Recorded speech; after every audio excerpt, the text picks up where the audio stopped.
నమస్కారం. జిఎన్టీవీ తెలుగు న్యూస్కి స్వాగతం. భారతీయ జనతా పార్టీ అర్బన్ శాఖ ఆధ్వర్యంలో మక్తల్ మున్సిపాలిటీ పరిధిలోని 172, 175 బూతులలో బీజేపీని బలపరిచిన మహబూబ్ నగర్ పార్లమెంట్ అభ్యర్థి డీకే అరుణమ్మ గారికి మద్దతుగా ప్రచారాన్ని నిర్వహించారు. ఈ కార్యక్రమంలో బీజేపీ నియోజకవర్గ కన్వీనర్ కర్ణి స్వామి, కిసాన్ మోర్చా జిల్లా అధ్యక్షులు దేవారింటి నరసింహారెడ్డి, జిల్లా నాయకులు కావలి వెంకటేష్, సుకన్య శేఖర్, మల్లికార్జున్, రాజశేఖర్ రెడ్డి, కర్ణి లక్ష్మి, సత్యనారాయణ, నరేంద్ర, లింగం, బీజేవైఎం జిల్లా ఉపాధ్యక్షులు మహేష్ సాగర్, బూత్ అధ్యక్షులు ఆంజనేయులు, నారాయణ, కృష్ణమూర్తి, సత్యనారాయణ, బీజేవైఎం నాయకులు, కార్యకర్తలు పాల్గొన్నారు.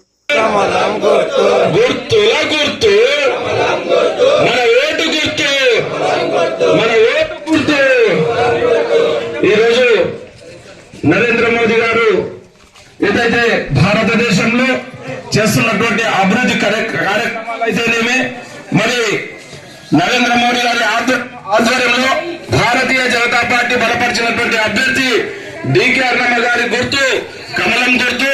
మరి డీకే అరుణమ్మ గారికి మనం అందరం ఓటేస్తే అభివృద్ధి జరుగుతుందని చెప్పి మరి